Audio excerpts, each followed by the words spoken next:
Assalamualaikum warahmatullahi wabarakatuh, sahabatku, saudaraku. Semangat pagi, dan semangat pagi. Teruslah menginspirasi dan hiduplah dengan berkelimpahan nikmat ilahi. Iya, subscribe dulu sebelum Anda menontonnya, oke? Ya, saudaraku, selamat bertemu kembali. Sampai jumpa di channel Entrepreneur College. Kali ini Anda atau kita bersama ada di satu program namanya Diubek Aja. Ya, ini satu program baru di channel ini yang maknanya adalah ulas berita ekonomi ala orang jalanan. Diubek Aja adalah kepanjangan dari diulas berita ekonomi ala orang jalanan, karena saya bukan ahli ekonomi. Saya tidak punya disiplin ilmu, tapi saya terlibat dalam aktivitas bisnis.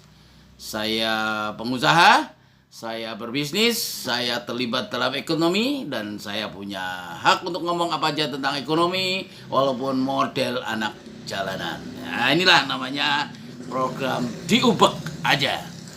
Sahabatku, saudaraku, kali ini saya akan komentar dari berita di Detik Newscom yang pada tanggal 27 kemarin, atau hari ini tepatnya maksud saya, itu memberitakan tentang satu berita bisnis yang saya sangat menarik, wawancara antara Detik dengan Bapak Johari Oratmangun. Beliau adalah Dubes Cina, Duta Besar Indonesia untuk Republik Cina, yang atas pengamatan beliau di era pasca Covid.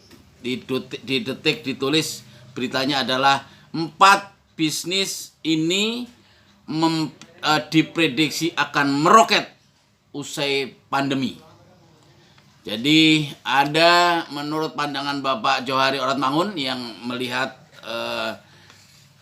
konstelasi usaha di Cina saat ini, karena beliau seorang dubes, ya, sebelumnya dia dubes di Rusia, dan pengamatan beliau pasca pandemi corona di Cina khususnya, ada 4 jenis bisnis yang menarik untuk diantisipasi, karena ini akan meroket atau melejit di masa-masa yang akan datang.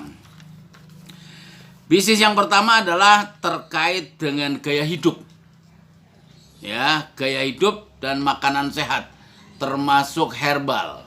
Karena itu maka produk-produk seperti misalnya air liur walet di Cina itu sangat-sangat digemari banyak orang, dan bukan hanya air liur walet tapi juga produk-produk herbal, produk-produk yang terkait dengan imunitas tubuh dari herbal, termasuk produk-produk makanan sehat, itu akan menjadi bisnis yang di waktu-waktu yang akan datang ini akan meroket. Itu yang pertama. Yang kedua adalah bisnis platform digital untuk marketing digital. Ini satu bisnis saya kira, karena semua orang kerja di rumah, semua orang sudah harus work from home, maka kita hari ini menyaksikan satu fenomena di mana semua akan mengambil pilihan di jagat maya, jagat dunia internet, dunia cyber. Maka itu siapa yang tidak memakai platform digital ini untuk jualan, ini akan tertinggal, saudaraku. Ini di masa-masa yang akan datang akan memiliki prospek yang sangat cerah, dan maka itu siapapun yang bisnisnya tidak memakai itu akan menuju kematian. Maka itu kepada semua pengusaha teman-teman saya saya akan selalu ingatkan bahwa hari ini pasca pandemi corona, kita kemarin kurung lewat PSBB, lewat karantina mandiri, semua tidak boleh kerja, tidak boleh keluar rumah, semua dikerjakan di rumah lewat meeting Zoom, meeting Google dan lain sebagainya, atau WA. Ya, mau nggak mau sekarang semua akan mengerjakan secara online. Maka itu ke depan bisnis apapun harus dikerjakan dengan online, yang tidak online akan menuju kematiannya. Maka itu saudaraku, sahabatku, pentingnya buat kita semua yang belum belajar online, ya mau tidak mau, suka tidak suka, kita harus belajar online. Ini satu bisnis yang di masa akan datang pasca pandemi ini akan meroket, saudaraku. Masih menurut Bapak Ratmaun, Dubes Cina, menurut pengamatan beliau di Cina ini akan ada yang namanya produk-produk ramah lingkungan. Ya, ini akan menarik. Produk-produk yang ramah lingkungan itu akan menarik. Karena apa? Karena kemarin pada saat pandemi, ya itu yang namanya jalanan sepi, maka polusi udara akan sehat, dan itu produk-produk yang sejenis itu akan menarik di masa-masa yang akan datang, saudaraku. Jadi produk-produk yang ramah lingkungan, produk-produk yang selalu memperhatikan tentang kesehatan badan, itu akan terus menjadi produk yang saya kira, ini yang saya sangat setuju, pasti akan menarik. Maka itu bukan hanya di Cina, saya kira kita juga akan mengalami hal yang sama seperti itu. Karena pasca pandemi ini kita semua tahu kemarin ada di rumah semua, dan semua jalanan akhirnya sepi, dan karena sepi maka polusi udara sehat, maka itu semua orang menjadi merasa perlunya sehat. Apalagi protokol kesehatan kita akan cuci tangan misalnya, pakai masker dan seterusnya. Ini semua akan menjadi perhatian kita ke depan, bisnis-bisnis yang terkait dengan kesehatan, ya APD misalnya, obat-obatan dan sebagainya yang ramah lingkungan. Sekali lagi ini akan menjadi perhatian. Saya kira itu di Cina akan menjadi sesuatu yang inspirasi buat kita. Kita juga akan melakukan yang sama supaya bisnis-bisnis yang terkait dengan lingkungan itu akan menjadi perhatian. Dan yang keempat, ada bisnis-bisnis atau produk atau jasa yang bisa membantu orang empati. Jadi program-program seperti CSR selama ini, Corporate Social Responsibility, itu dilakukan oleh korporasi atau perusahaan-perusahaan. Saya kira ke depan bukan hanya itu, tapi juga ada individu-individu yang setelah pandemi ini kita semua tahu kemarin betapa kita perlunya saling menolong, saling sinergi antar sesama. Perlunya peduli dengan orang lain. Kita lihat di sini kita bagi-bagi sembako, di sini ada turun bansos, di sini di Indonesia kita semua tahu ada BLT dan seterusnya. Ini dalam rangka apa? Dalam rangka supaya ada kepedulian bukan hanya oleh negara, oleh korporasi, tapi juga oleh individu. Ini ke depan akan menarik. Dan itu ulasan Detik News, Detik Finance yang diterbitkan pada tanggal 27 ini. Saya setuju dengan 4 hal ini yang disampaikan oleh Dubes Cina Johari Oratmangun ini, karena memang saya kira setelah pandemi ini kita akan mengalami new normal. Di era new normal atau normal baru, kita mesti menyesuaikan cara-cara, kebiasaan-kebiasaan baru. Misalnya kita harus bekerja peduli dengan kesehatan, mau berangkat kerja cuci tangan, pakai masker, terus pakai hand sanitizer, begitu sampai kantor juga akan seperti itu, cuci tangan, pakai hand sanitizer, ngobrolnya jaraknya harus dijaga, tidak boleh ngumpul banyak orang, harus social distance ya. Dengan social distance 1,5 meter atau 1 meter, artinya apa? Ruangan akan tidak padat dan sebagainya. Ini adalah new normal yang kebiasaan-kebiasaan baru yang akan terus kita alami, dan saya kira di era seperti itu kita akan melihat sekali lagi ada 4 bisnis yang ke depan sangat menarik. Yang pertama tadi disebutkan misalnya bisnis yang terkait dengan gaya hidup, supaya hidup sehat, makanan sehat, ya semua orang akan memperhatikan kesehatan, saudaraku. Jadi betapa kesehatan ke depan ini akan menjadi sebuah perhatian yang sangat besar di dalam bisnis dan selalu akan menjadi rujukan siapapun pengusaha yang berinovasi, berkreativitas harus memperhatikan produk-produk yang berbasiskan kesehatan. Produk yang membuat polusi, produk yang membuat kita sakit seperti misalnya obesitas, junk food, saya kira udah waktunya memang harus ditinggalkan.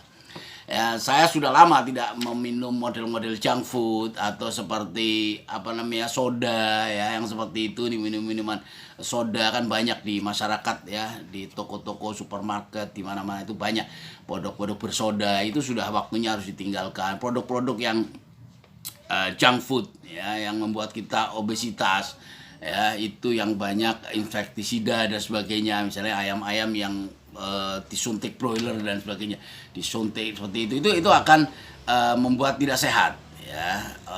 Tentu saja ini akan menjadi perhatian. Betapa lingkungan juga akan menjadi perhatian. Semua orang yang berbisnis harus betul-betul sehat ya. Yang produksi misalnya kecambah harus perhatiin airnya yang mengalir, tidak sekedar dicuci atau sekedar kadang kita lihat jorok banget pakai kaki dan sebagainya. Itu harus ditinggalkan. Bikin tahu misalnya, kita lihat di pabrik-pabrik tahu itu kadang-kadang jorok-jorok ya, karena apa? Ya tadi diinjok-injok pakai kaki, telanjang dan sebagainya. Ini sudah nggak memperhatikan kesehatan. Saya kira ke depan kita harus mulai kritis bahwa bisnis-bisnis yang tidak peduli dengan kesehatan harus ditinggalkan, dan kita harus betul-betul memperhatikan bisnis-bisnis yang berbasiskan kesehatan, saudaraku. Kemudian juga kita penting platform. Jadi kita sekarang kalau nggak masuk ke dunia teknologi online, itu semua kita akan ditinggalkan. Karena orang lain lari. Jadi kalau kita sekarang cuma jalan di tempat atau berhenti di tempat, tentu orang lain akan lari dengan platformnya ya, platform-platform digital.